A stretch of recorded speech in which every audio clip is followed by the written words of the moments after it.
So, herzlich willkommen zu meinem kleinen Video heute mit Star Citizen.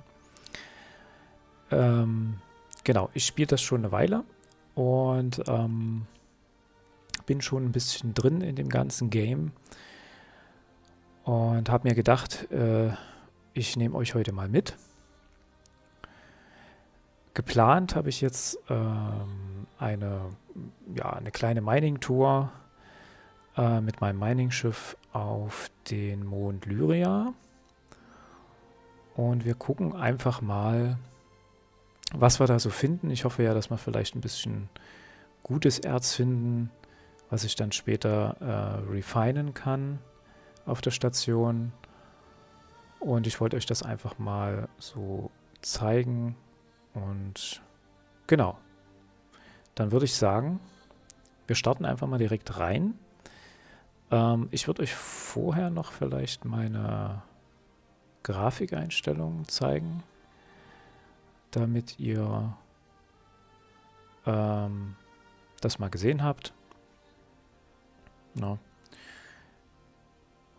Ja, eigentlich hier alles auf hoch. Sicherlich gibt es hier noch Möglichkeiten, das besser zu machen, aber für meine Verhältnisse, für meine Zwecke ist das völlig ausreichend. Mehr brauche ich nicht und für mich sieht es sehr gut aus. Genau, so, dann gehen wir einfach mal rein. Genau, ich bin derzeit auf der Station ARC L1, White Forest Station. Und ja, dort habe ich mich so ein bisschen festgefahren, weil dort halt, ja, es ist relativ nah zum ARC-Korb Planeten und den Monden. Und ich habe mir vor kurzem, ein kleines Upgrade gegönnt meines Schiffs auf die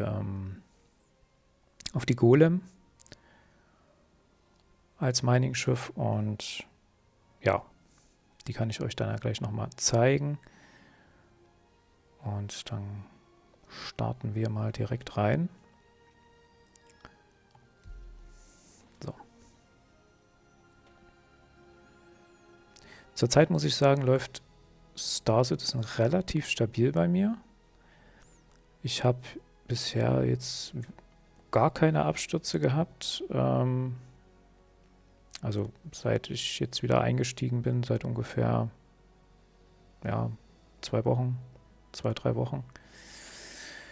Das Einzige, was mir aufgefallen ist, wenn man halt im Multiplayer ist, also mit mehreren Leuten auf einem Schiff, dann hat man schon einige Probleme, was die Synchronisation angeht. Und ja. Aber gut, es ist ja immerhin noch eine Alpha und wird es wahrscheinlich noch eine Weile bleiben. Genau, so hier bin ich in meinem Quartier. Ich würde jetzt mal hier aufstehen. Ich spiele mit Maus und Tastatur, aber für die Flugsteuerung nutze ich einen Xbox 360 Controller. Ich habe jetzt kein Joystick oder Schubregler oder sonstiges. Könnte ich mir zwar auch noch irgendwie besorgen, aber ja, für mich ist es so völlig okay und kommt damit ganz gut zurecht. Die Flugbewegungen sind damit relativ smooth und ohne irgendwelche schnellen Bewegungen mit dem Controller. Von daher bin ich damit erstmal so zufrieden. Vielleicht kommt später mal noch ein Joystick dazu mit Schubregler. Ja. Genau, ich würde mir noch wünschen, ganz ehrlich, ich finde es schön hier, die Quartiere, auch hier hinten so die kleinen Gimmicks, was ich immer toll finde hier. So irgendwo ein Bild oder ein Aufkleber oder irgendwas, ist sehr detailverliebt. Ne? Oder dass hier halt so ein Löffel liegt oder ein Handtuch. Ist schon cool, die Quartiere auf... Ach, hier steht sogar ein Rucksack, ist ja interessant. Die Quartiere auf Area 18 sind wesentlich geräumiger. Mm, aber ja, man kann tatsächlich nichts machen. Also ja, man hat ja den Storage Access. Das ist zwar ganz nett, aber sobald ich aus dem Quartier rausgehe, ähm, ja, ich weiß gar nicht, ob ich wieder reinkomme. Also jedenfalls, das würde mich jetzt mal interessieren. Genau, ich komme nicht mehr rein. Na? Hier wäre es echt schön, wenn man tatsächlich einen eigenen Raum hätte. Na, dass man sich dann unten in der Lobby, da gehen wir jetzt mal hin, so einen Raum mieten kann, wo man dann auch sich ausloggt, wo man vielleicht, weiß ich nicht, so ein paar persönliche Dinge auch hinstellen kann. Das wäre noch ganz cool, weil zurzeit ist es so, man wacht ja jedes Mal immer wieder hier auf. Wenigstens wird gespeichert, wo ich mich zuletzt ausgeloggt habe, auf welcher Station. Das war, glaube ich, vor einigen Patchständen nicht so. Da war es so, dass man tatsächlich immer wieder in seiner Heimatstation aufgewacht ist. Ja, aber ich finde es halt, ja, es wäre ganz nett, ne? So, dass man hier so reingeht, sagt, hey, hier, ihr Nasen, gebt mir mal ein Zimmer bitte. Ich möchte mich da gerne ausloggen. Es steht ja schon da, ne? I would like a room. Sorry, there's nothing I can do. Ja, genau. Das habe ich mir schon gedacht. Das, ja, wäre noch schön. Aber gut, ich will mich nicht beschweren. Immerhin ist es eine Alpha. So, und zwar gehen wir jetzt einfach mal in den Hangar und claimen unser Schiff. Nach claimen muss ich es gar nicht. Ist schon hier. Habe mich ja auch hier ausgeloggt.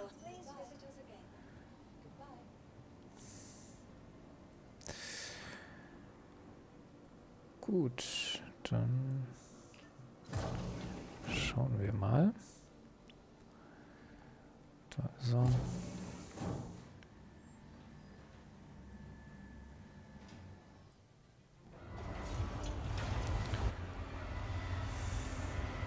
So, ich hoffe, der Sound ist nicht zu laut. Ich muss es tatsächlich etwas runterdrehen. Also für mich ist es gerade zu laut.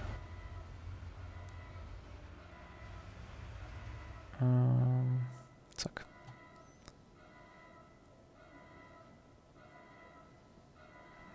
Interessant. Es steht anders als sonst. Warum? Warum steht es nicht in der Mitte? Gut, ist jetzt nicht so schlimm, aber interessanterweise steht es normalerweise so rum und nicht so. Ich weiß nicht warum. Aber ist auch nicht schlimm. Ja. Manchmal steht es nämlich auch gar nicht da. Dann muss ich tatsächlich aus dem Hangar rausgehen, es quasi nochmal storen, wieder retrieven und dann am besten mit einem anderen Aufzug, nicht mit demselben, nochmal rein und dann ist es da. Also es ist halt noch ein bisschen buggy, aber gut. Genau, ich habe schon ein bisschen Erze gesammelt, jetzt so über die letzten Tage. Und ich hatte sogar die Woche davor auch schon recht viel gesammelt, über 200, das mich lügen, 225 SCU hatte ich gesammelt und habe dann mit einem Kumpel das zusammen mit der Starlancer Max, die war dann auch komplett voll, haben wir das dann weggebracht. Ja, genau, ich habe jetzt hier schon ein bisschen, das ist jetzt nicht so wertvoll, Corundum, Quantanium mit das wertvollste, aber hat auch einen Timer, ne? Also man muss es halt dann ganz schnell in die Raffinerie bringen. Wenn wir jetzt was finden, dann kann ich euch das nochmal zeigen. Aluminium auch nicht so, ist eher so ein Nebenprodukt. Tungsten oder Tungsten ist auch jetzt nicht so wertvoll. Ich hatte es mir sogar mal aufgeschrieben. was die einzelnen Erze an Wert haben. Ich gucke gerade mal. Tungsten, ja. 6,8 K. Also um die 6 K pro 10 Einheiten habe ich das jetzt immer genommen. Aber ja. Genau, Gold ist noch ganz gut. Gold, Quantanium, Taranit oder Taranite. Ne, ist auch fast 100k für 10 SCU. Da ist schon was da, was man bekommt. Man muss dann halt sehen, auf welche Station man es verkauft. Ich habe jetzt, dafür gibt es auch ein Tool. Die nennt sich, ich würde es dann im Kommentar, in der Beschreibung unten nochmal verlinken. Ich gucke gerade mal, wie es heißt.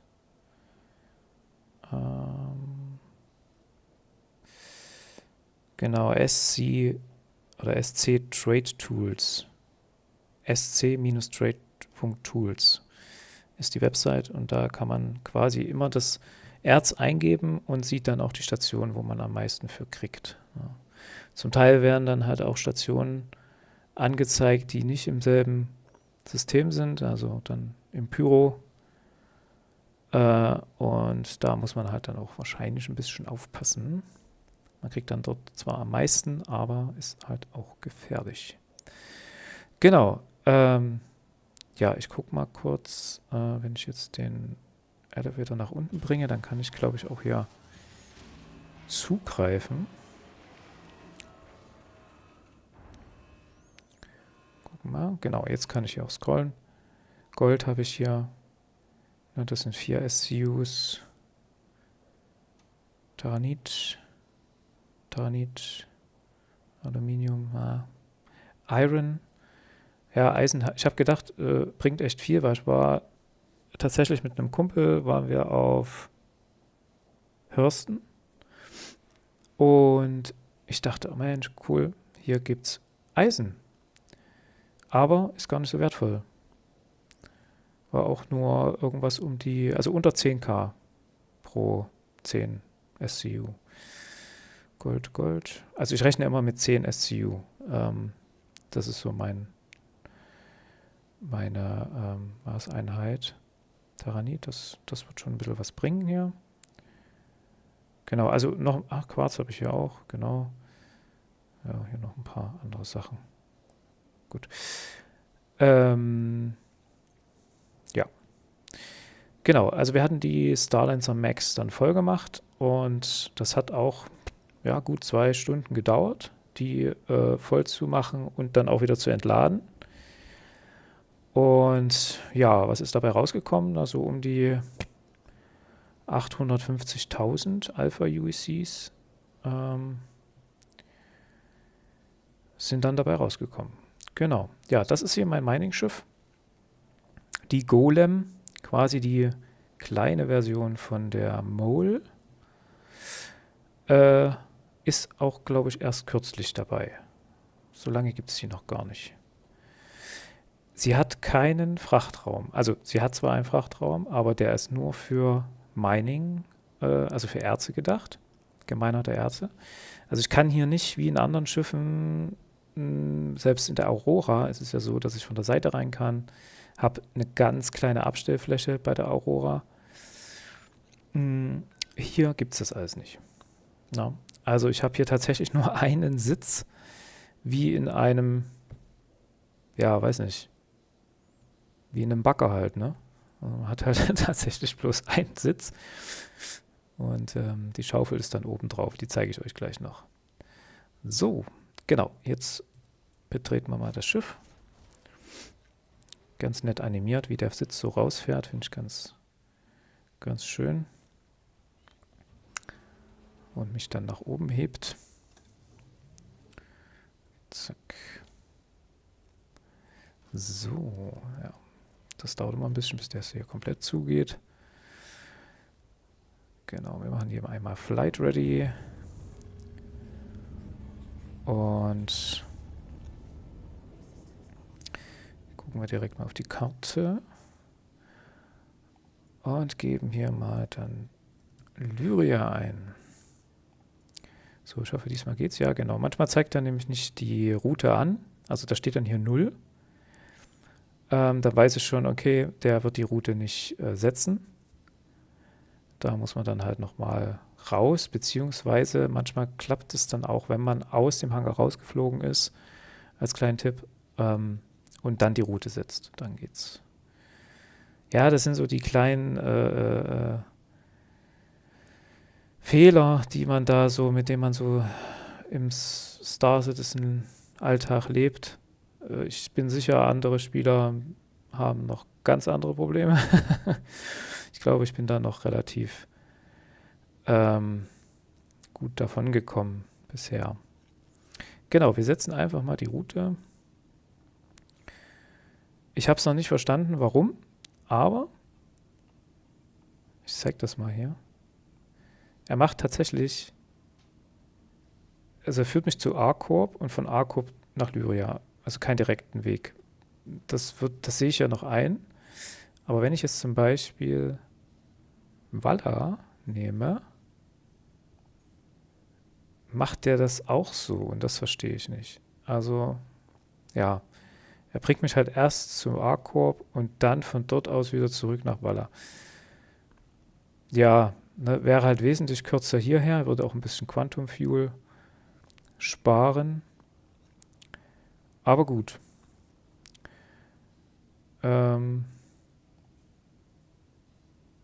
Sei es drum. So, wir wollen nach Lyria. Stehen es gewählt? Ja, genau. Da. Zack. Ja, es gibt hier natürlich auch diese ganzen kleinen Mining-Spots. Ich habe die so noch nicht ausgiebig erkundet. Also ich habe mal reingeguckt, aber das, was ich da so gesehen habe, war für mich irgendwie nicht interessant. Also sicher gibt es hier Sachen, die man da findet, die man auf diesen Monden nicht findet. Bis jetzt hatte ich aber immer ganz gutes Glück. Auf Lyria habe ich immer ganz gute Sachen gefunden. Gold, Quantanium, Terranit, so die 3 großen, die gutes Geld bringen.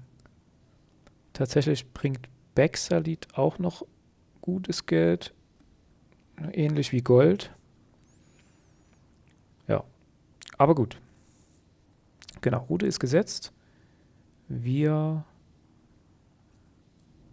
starten jetzt. Genau, dann würde ich einmal die Starterlaubnis einholen und mich mal neu ausrichten hier. So richtig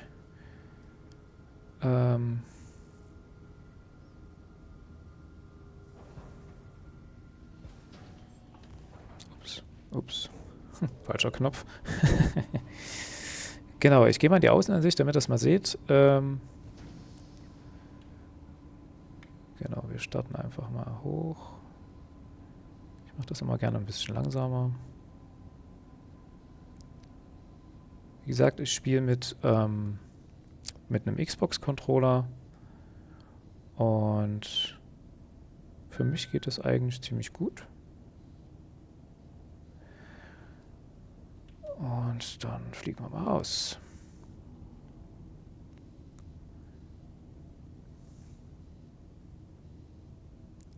So. Genau, was ich jetzt hier auch gerade sehe, und das habe ich noch nicht verstanden, vielleicht weiß es jemand von euch. Das HUD ist jetzt gerade blau.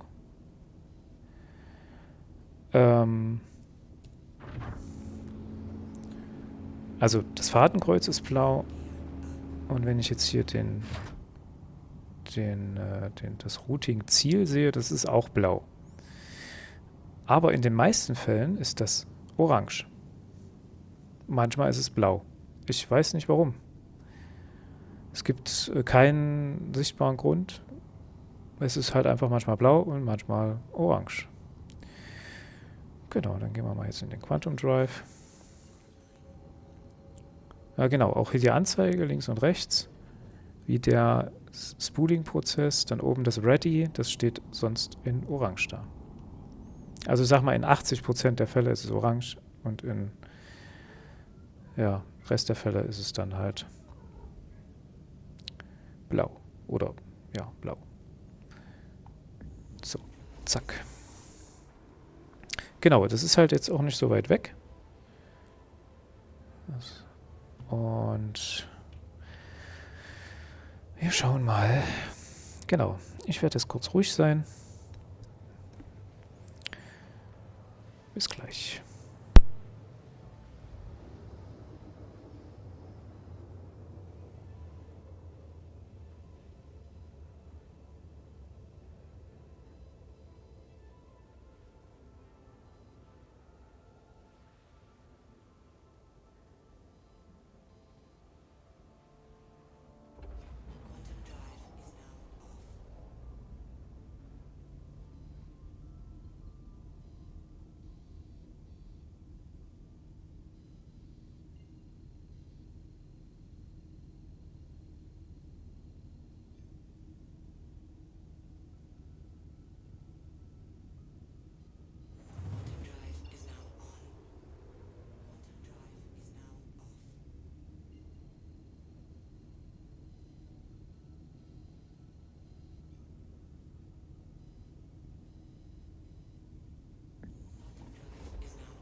So, da bin ich wieder.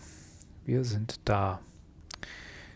Genau, jetzt gibt es zwei Möglichkeiten. Ich könnte jetzt einfach nach unten durch starten und auf dem Planeten landen. Das dauert mir aber zu lange. Und deswegen suche ich mir meistens immer einen Spot, der so ein bisschen, da zum Beispiel, so um die 200, 300 Kilometer entfernt ist. Weil alles andere, wenn ich jetzt hier gucke, 500, ist vermutlich auf der anderen Seite. Und da ist es wahrscheinlich schon dunkel. Und ich mache das gern im Hellen, bei Tageslicht. So, dann warpen wir mal da rein.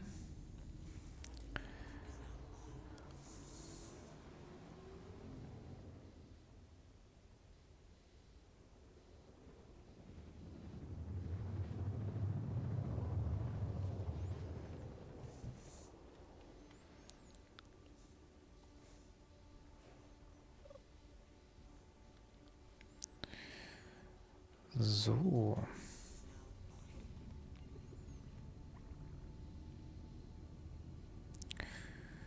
Genau. Dann gehen wir mal runter. Ich fliege jetzt nicht genau an die Stelle, weil das ja vermutlich auch mehrere Spieler dort sich sammeln. Deswegen versuche ich immer so ein bisschen, naja, ein bisschen abzudriften in die Nachbargebiete. Genau, wir gehen jetzt mal runter hier. Ich fliege meistens bis 10 Kilometer, also so jetzt, runter und dann muss ich tatsächlich bremsen. Gut. Habe ich jetzt nicht erwartet, dass es so schnell geht und da geht er auch gleich fast in die Ohnmächtigkeit. Ja. Also Lyria, seid ihr ganz schnell in der Atmosphäre. So, dann machen wir mal einen Ping und gucken, ob wir hier schon was sehen. Tja, da war nichts.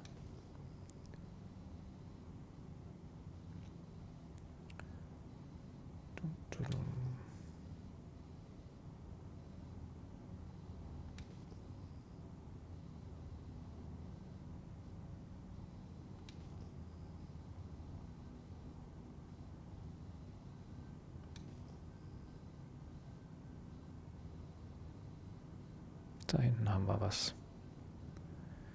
Genau, wird hier immer als unbekannt angezeigt. Ja, 7,5 Kilometer waren das jetzt. Oh, das geht ja recht zügig. Genau, die Golem ist eigentlich ein relativ wendiges Schiff, relativ, ja, gut zu steuern. Oh, da haben wir da unten schon was. Na, dann gucken wir doch mal, was wir da haben. Naja, das sieht doch schon mal gar nicht schlecht aus. Genau, dann holen wir mal den Mining Laser raus. Ich mache dann meistens noch die Landeklappen raus. Dann ist das ganze Baby etwas langsamer und lässt sich besser die Brocken scannen. Mittlerweile geht es etwas schneller mit dem Scannen. Ich hatte vor 1-2 Wochen, hat es wirklich lange gedauert, bis der Scan-Vorgang abgeschlossen war. Also jetzt sieht man es schon. Corundum haut mich jetzt nicht so um. Corundum bringt nicht viel. Was haben wir hier noch?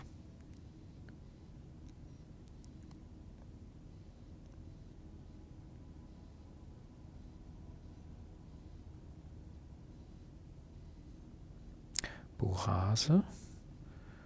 Naja. Ungefähr 30.000 pro 10 SCU Wert. Mal gucken, ob wir noch ein bisschen was Besseres finden. Ich hatte schon oft den Fall, da habe ich dann Quantanium gefunden und dachte mir, oh, geil, das hole ich jetzt raus. Ja, schlechte Idee. Weil man hat ungefähr 20-25 Minuten Zeit, das Quantanium in die Raffinerie zu bringen. Ich weiß nicht, was passiert, wenn man das nicht macht, ob dann das Schiff explodiert, ob man Schaden kriegt, ob das einfach zerfällt. Ich weiß es nicht, habe es noch nicht ausprobiert. Aber ja, man sollte das tatsächlich zum Schluss machen. Ja, weil meistens ist es dann so, man hat dann Quantanium drin, vielleicht 5 SCU hat man gesammelt und den Rest, die restlichen 27, die dann in den Frachtraum reinpassen. Interessant. Was ich gerade sehe, mir werden nur 0,89 SCU Frachtraum, also Cargo, angezeigt. Eigentlich sind es 32. Wir gucken mal, ob das jetzt einfach ein Anzeigefehler ist. Weil ich habe nichts drin im Cargo.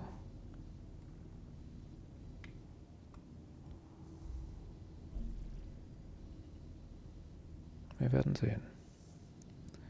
Corundum.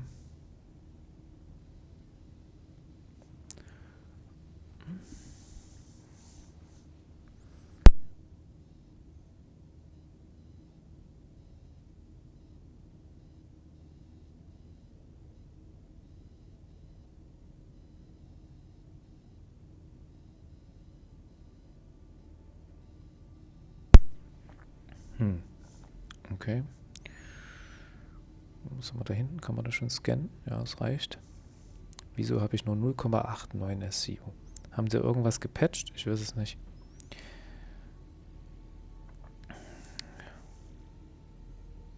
Bexalit. Bexalit, oh ja, da könnte man tatsächlich was mitnehmen.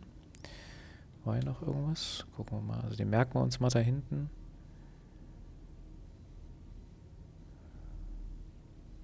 Bexalit ist so um die 60.000, 66.000 pro 10 SCU Wert.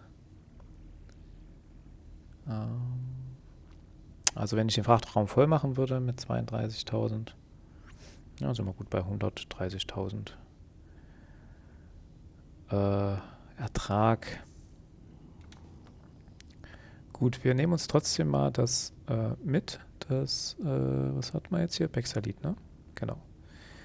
Ist auch, man sieht auch hier die Stabilität, beziehungsweise das Scannergebnis steht auf Easy. Wir haben 50 SCU drinne, da könnte man tatsächlich 26% davon sind Bexalit. Mal sehen. Genau, wir sind jetzt in der optimalen Reichweite. Ich habe hier noch 2 Mining-Moduls eingebaut. Einmal das ein passives Modul, was die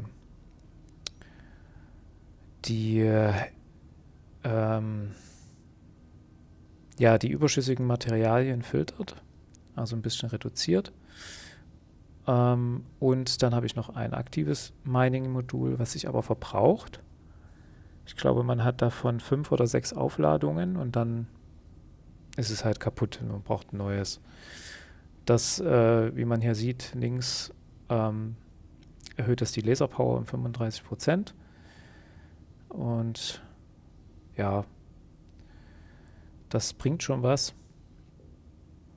Aber im Moment brauche ich es gerade nicht, weil ich suche mir meistens nur Brocken raus, die auch für mich so funktionieren würden. Jetzt fragt sich natürlich der eine oder andere, naja, du kannst ja auch deinen Laser tauschen. Ja, aber nicht bei der Golem. Also zumindest habe ich noch nicht rausgefunden, wie es gehen soll. Also ich konnte den Laser in der Golem nicht tauschen. In der Prospector geht das, aber in der Golem scheinbar nicht. Der ist fest verbaut. Oder ich habe es noch nicht rausgefunden. Gerne in die Kommentare, wie das geht. Das würde ich mir dann annehmen. So, wir starten mal den Mining-Prozess. Und dann gehen wir mal mit der Power nach oben.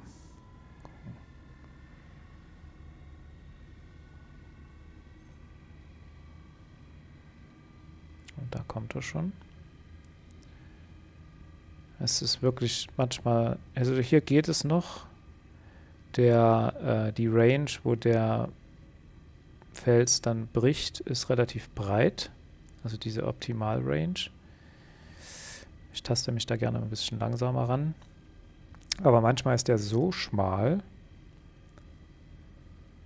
es erfordert dann schon ganz schön Fingerspitzengefühl. Ich weiß nicht, ob sie das so lassen, ob da nochmal was geändert wird. Gehen wir ein bisschen runter. Jetzt kommt er langsam in diesen Bereich. Man kann das Ganze auch noch ein bisschen dirigieren, indem man ein bisschen näher ranfliegt. Das mache ich jetzt mal. Müsste es auch hochgehen.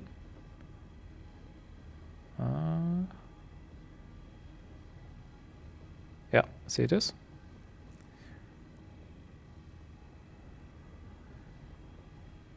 Er hält sich ja. Gehen wir. Oh, das war ein bisschen viel. Gehen wir auf 71. Das müsste eigentlich schon reichen. Ja.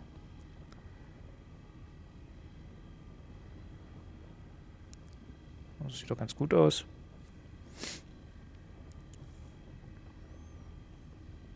Das würde ich jetzt erstmal lassen.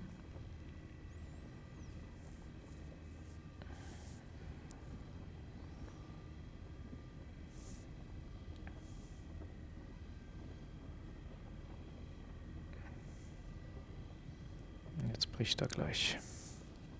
Ich fliege dann gerne aber mal noch ein bisschen weg. Ja, genau. Leider etwas zu spät. So. Jetzt müssen wir die ganzen einzelnen Brocken natürlich auch nochmal scannen. Und da haben wir schon eins mit 10% Bexalit drin. Was haben wir noch? Ich gucke natürlich erstmal, ob ich die großen Erträge finde. Den scannt er den jetzt oder nicht? Ja, hier ist 28% drin.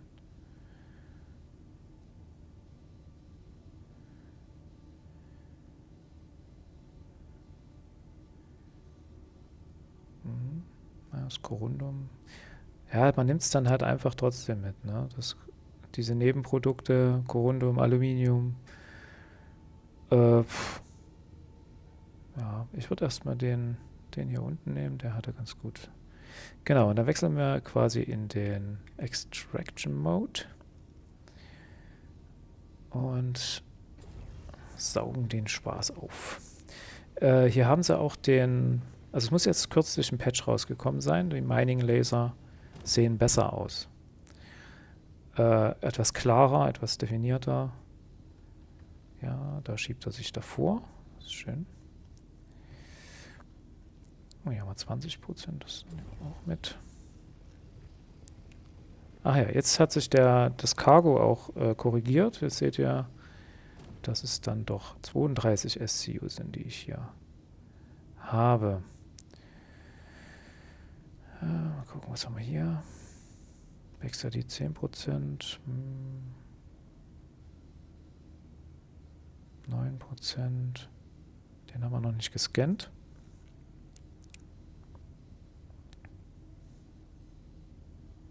Oh, 37%. Das ist gut.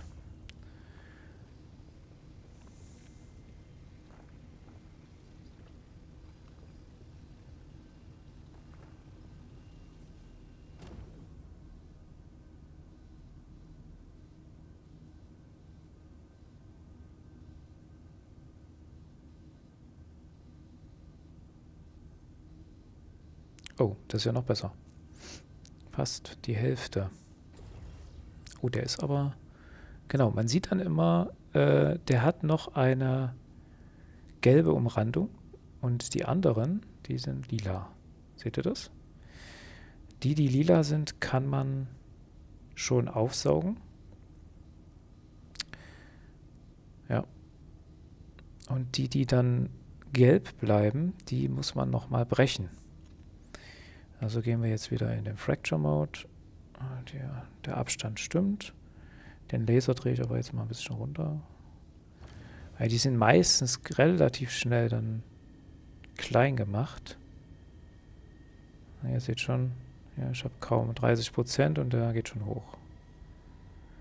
Da muss man echt aufpassen, dass man hier nicht mit 70% reingeht, dann geht er sofort in den roten Bereich rein. Ja. Naja, ein bisschen können wir noch höher. 26. Na komm.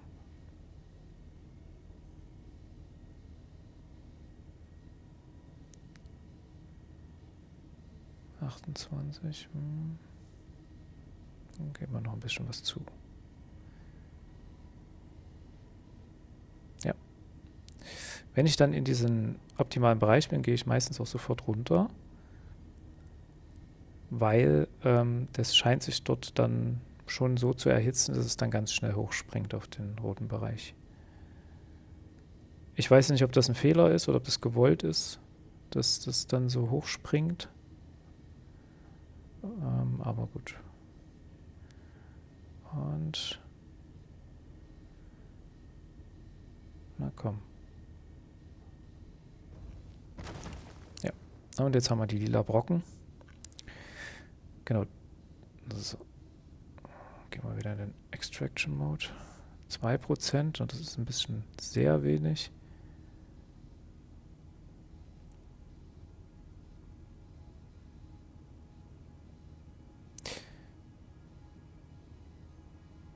Hm, 19%. Aber ihr seht, mein Cargo ist schon wieder gut gefüllt. Ne? Ich habe noch gar nicht so viel aufgesammelt und ich muss sagen, das wäre schon viel, viel schöner. Oh, hier haben wir gutes Bexalit. Das nehmen wir mit. Was haben wir hier noch? Genau, der Cargo ist gut gefüllt. Also es wäre halt echt schön, wenn sie den Cargo an sich größer machen. Ja, weil es ist halt... Ich habe jetzt einen Brocken eigentlich nur, ne? Einen Felsen habe ich hier auseinandergesprengt. Und der war ja, wie groß war der insgesamt? 49 SCU und mein Cargo hat 32 SCU. Also ich kriege nicht mal den ganzen Brocken rein. Ja, es ist halt... Man muss dann sehr, sehr genau gucken, was nimmt man mit, was lässt man liegen. Ja, 10%, was hat man hier? Hat man 19%, glaube ich. Ja, dann nehmen wir die 19 mit. So viel wie möglich von dem guten Zeug. 2%, das ist mir dann auch zu wenig. Also es sind ja fast nur Corundum drin. Den haben wir noch nicht gescannt hier unten.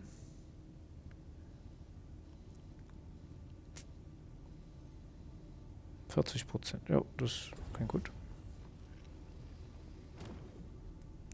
Upp. Da hinten war noch einer. Scannt er den? Wenn die dann gelb wären, also sind erst lila, dann wäre der gelb. Und dann, oh, 74%, ja. Wahnsinn, kriege ich das hier? Na? Gut. So, dann das lassen wir liegen. 9%. Nehmen wir noch den 10er mit hier.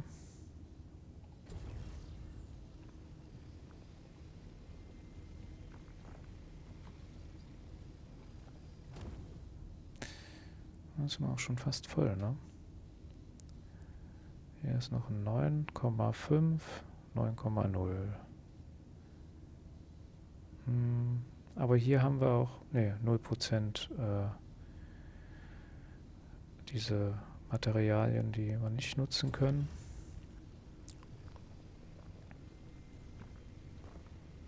Tja, und da ist er jetzt voll. Ich könnte jetzt hier abschalten. Ich kann jetzt auch den Laser weiterlaufen lassen. Dann würde der Felsen kaputt gehen, aber ich lasse es immer dann eigentlich liegen. Vielleicht hat jemand anderes dann noch Verwendung für. Gut, dann sind wir soweit voll. Was haben wir? 18 SCU Corundum, 10 SCU Bexalit. Also wir haben ja so um die, würde mal schätzen, 80.000, 70, 80.000 Alpha UEC, ich weiß es immer nicht genau. Wie heißt, was habe ich hier? Was steht gar nicht da. Aber ihr wisst, was ich meine. Die Währung. Genau, so, dann, ja, würde ich sagen, fliegen wir zurück zur Raffinerie. Und das geht dann komischerweise auch direkt, ne? Auf direkten Weg. Also von Lyria geht es direkt, aber nicht hinzu. Weil sie könnten ja jetzt auch sagen, ne, du musst jetzt erst nach Arcorp fliegen und von dort aus geht es dann. Dann würde ich ja noch irgendwo sehen, okay, da ist ein Knotenpunkt. Aber, ne, ich vermute, es ist ein Fehler. Genau, so. Dann genießt die Reise jetzt zurück. Ich werde jetzt wieder ruhig sein.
So, und schon sind wir wieder zurück in der Station.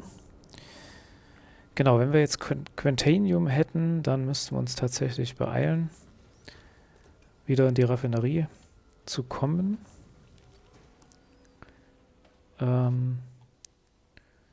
Aber da gibt es auch noch so ein paar offene Fragen. Zum Beispiel, wenn ich das Schiff gestored habe und der Timer abgelaufen ist für das Quantanium, was passiert dann? Habe ich alles noch nicht ausprobiert.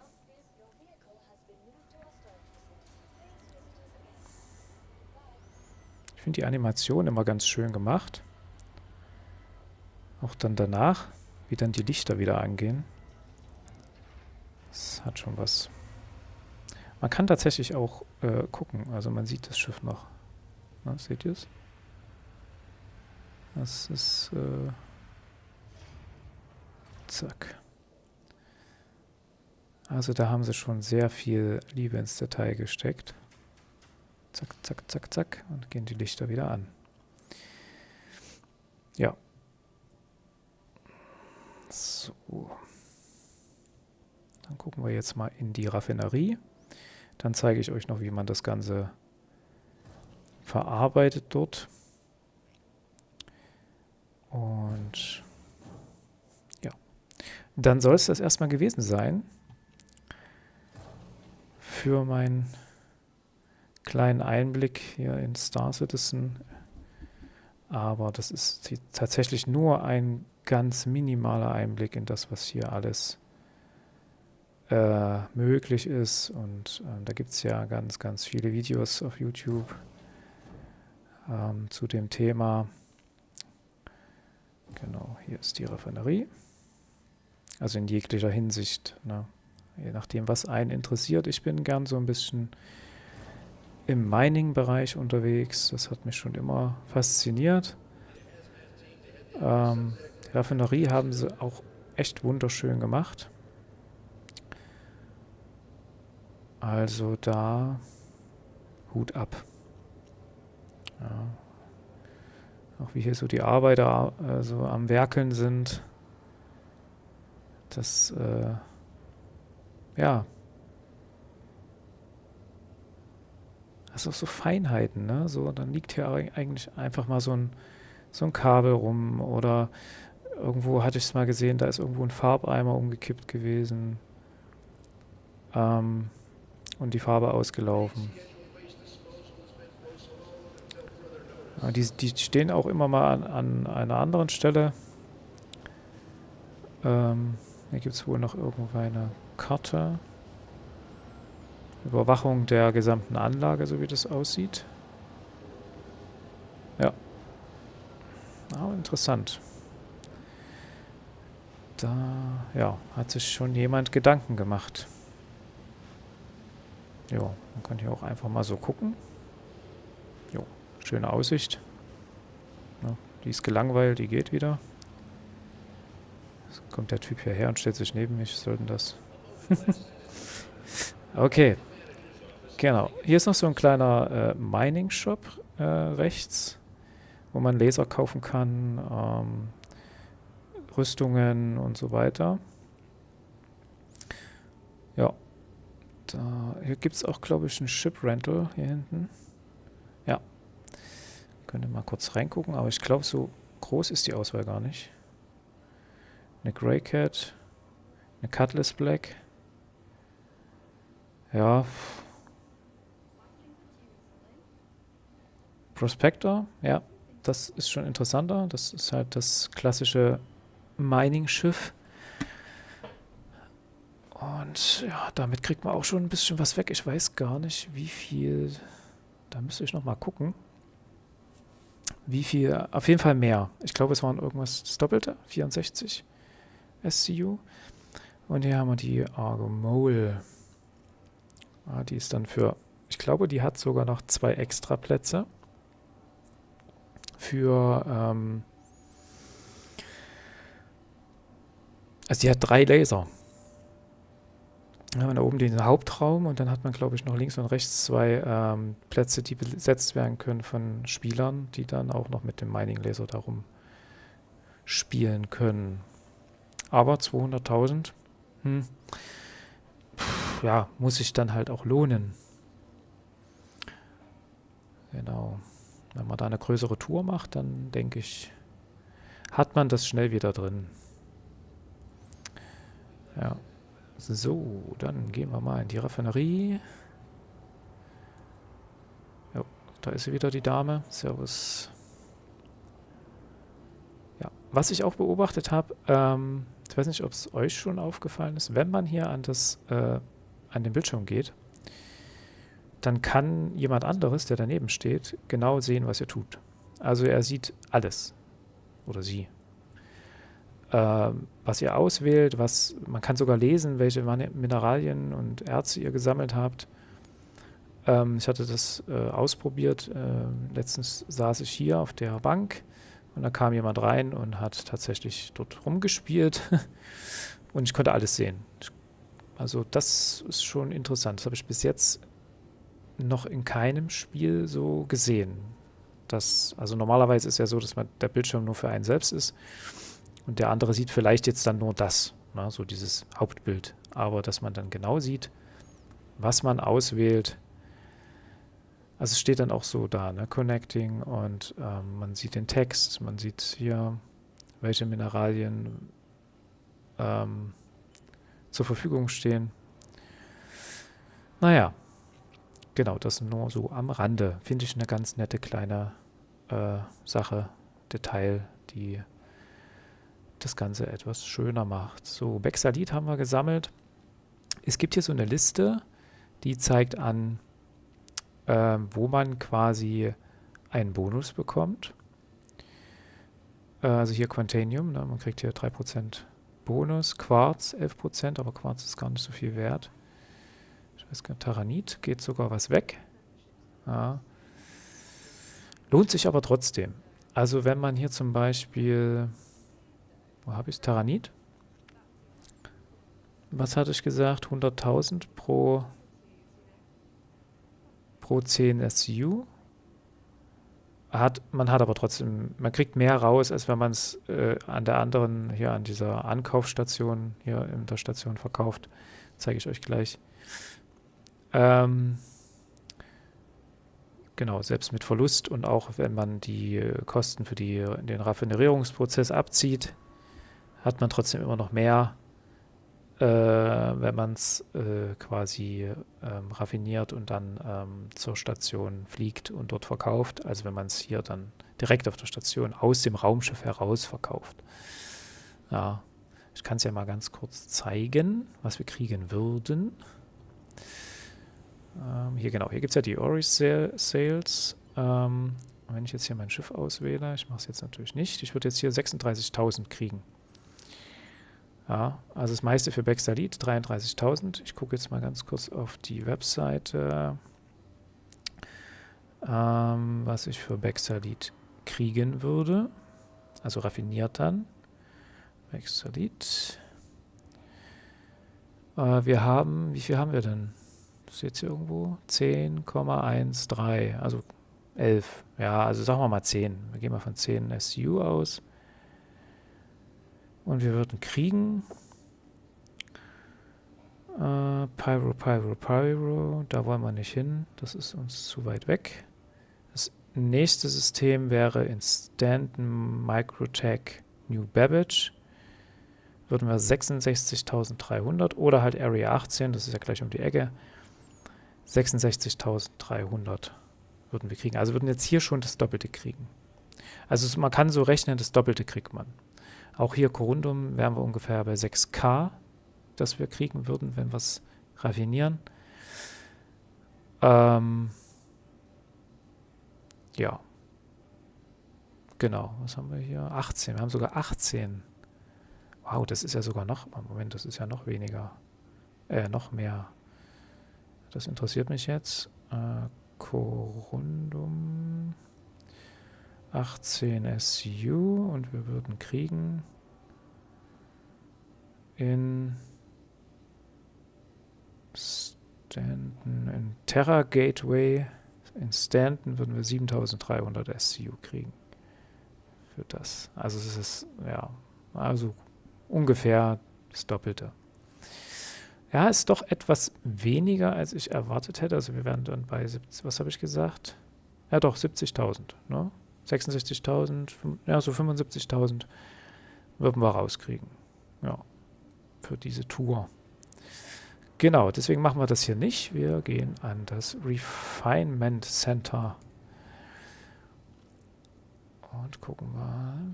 So, genau. Setup Work Order. Und zack. Und zack. So, die nicht. Ich nehme immer die Dynix Solventation. Warum? Die dauert zwar am längsten, seht ihr gleich, dauert 8 Stunden. Es stört mich aber nicht, weil ich werde jetzt nicht gleich das verkaufen wollen. Selbst wenn ich jetzt nochmal eine Tour machen würde, kann das ja hier so vor sich hin arbeiten. Man kann, glaube ich, mehrere Work Orders gleichzeitig laufen lassen dann. Von daher, ja, und es ist das günstigste, es kostet 1400. Ja, ich glaube, die anderen sind teurer. Also ich glaube, die Core-Mac-Methode war die, oder was die? Wenn ich jetzt die nehme, die geht zwar am schnellsten. 11 Minuten, aber halt, ne, das Doppelte. Und ich glaube, man kriegt auch gar nicht so viel raus. Ne? Das ist ja 50%. Moment. Jetzt gucken wir mal hier. Get Quote. Jetzt muss ich gerade mal überlegen. Jetzt weiß ich nicht, ob der das hier reduziert auf die 861. Ich vermute ja. Oder? Oder aber das draufrechnet. Weil hier steht ja Yield plus, ne, was hat man gesagt? Bei Baxter, das ist gar nicht hier dabei. Baxter Lead ist hier gar nicht dabei. Na, wir werden sehen. Genau, und dann sagen wir jetzt hier bestätigen und dann läuft das los. Jo. Das dauert jetzt. So, genau. Also wenn jetzt jemand neben mir gestanden hätte, der hätte das alles mit beobachten können. Genau, hier verkaufe ich dann eigentlich bloß noch diese Inert Materials. Das ist natürlich ein Witz. Ja. Das sind Peanuts. Genau, so, ich genehmige mir jetzt hier noch etwas zu essen, damit ich dann beim nächsten Mal fit direkt zum Hangar gehen kann. Und wie ihr seht, habe ich sogar auch Schaden bekommen. Das passiert immer mal, ich glaube, durch den Quantum Drive.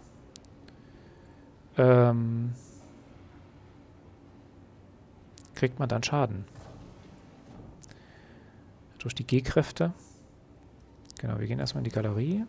Da gibt es ein Food Court. Und man kann sich da den Bauch vollschlagen. Ja, servus. Oh, ja, was war das? Der hatte Rollschuhe an. Ja, der läuft hier drüben. Klar. Gefühlt ist es hier auch irgendwie belebter geworden. Es sind hier irgendwie mehr Leute oder NPCs unterwegs als sonst. Der hier steht schon seit einer ganzen Weile hier und versucht, das Ding zu reparieren. Anscheinend ohne Erfolg. Ja, gut. Wir lassen ihn einfach mal machen. Er kriegt das schon hin. Hot Dogs. Was war das? Bin ich jetzt hier irgendwie geglitscht? Nee. Gut. Da hinten ist die Nudelbar. Da gehe ich immer gern hin. Bum, bum, bum. Die Nudelbar. Ja, genau. Nicht vergessen, Helm abzusetzen. Oh. Ha. Ja. Hatte ich schon die ganze Zeit. Interessant. Ja, normalerweise habe ich den Helm ja immer auf. Im Raumschiff, aber gut. Das war jetzt dann wohl nichts. So, dann genehmigen wir uns hier so eine schöne Nudelschüssel. Yummy, yummy. Da kriege ich gerade selber sogar Appetit.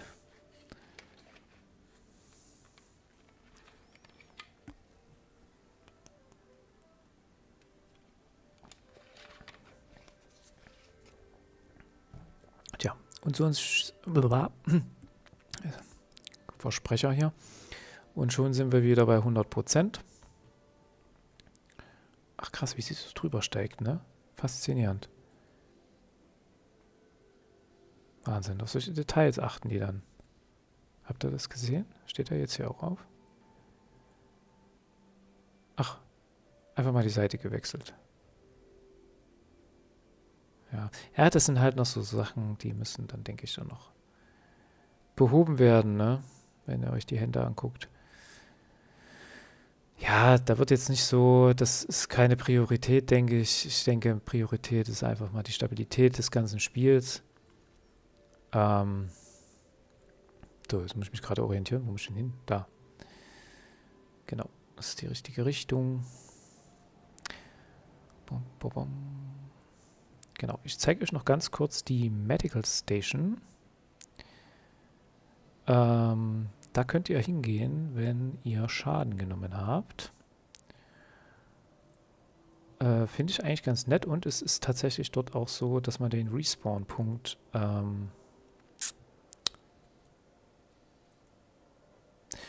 setzen kann. Ja, also man kann dort sagen, okay, auf dieser Station möchte ich gerne wiederbelebt werden, wenn es mich mal erwischt hat.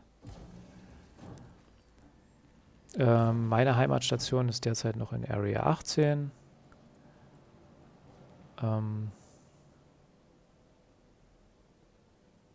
Das ist auch völlig okay. Ich lasse das auch so eingestellt.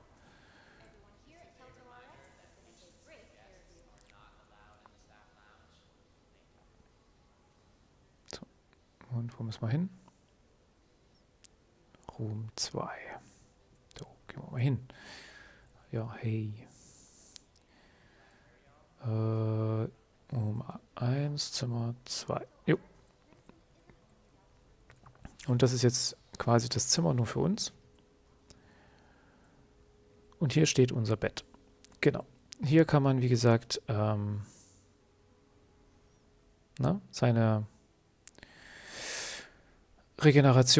also quasi den Spawnpunkt quasi setzen. Mache ich jetzt aber nicht. Und manchmal, gerade wenn ihr zum Beispiel Hunger habt oder Durst habt, dann reicht es auch, wenn ihr euch einfach in dieses Bett reinlegt. Und dann sollte das sogar auch hochgehen. Na, ihr seht jetzt, der Schaden geht wieder zurück. Wir sind wieder auf 100% geheilt. Bei Durst geht es nicht, aber bei Hunger geht es. Wenn man Hunger hat, kann man sich tatsächlich auch einfach in das Bett legen. Und dann ist der Hunger verschwunden. Hier kann man noch gucken. Ich glaube, wenn man hier Medikamente kann man hier noch nehmen. Ich weiß nicht, ob das schon geht. Oder ob das... ach, hier kann man tatsächlich Medication einstellen. Drug. Ach, krass. Und hier ist das Drogenlevel. Aha, interessant. Die Frage ist, was es bringt, ne? Ist es dann so eine Art Buff oder wie kann ich mir das vorstellen? Welche Droge bewirkt was? Gut. Lassen wir jetzt mal so stehen. Kann man sich ja nochmal schlau machen. Okay. Ja. Kannst du zumachen. Ja, okay. Dann. So. Okay, gut. Dann würde ich sagen, das war's erstmal. Und ja, ich hoffe, euch hat das Video gefallen. Wenn ja, Daumen hoch, würde ich mich freuen. Und wenn nicht, dann ist auch okay. Genau, so. Dann sage ich jetzt hier einmal und whoop. Oh. So. Genau. Dann sage ich Tschüss und bis zum nächsten Mal.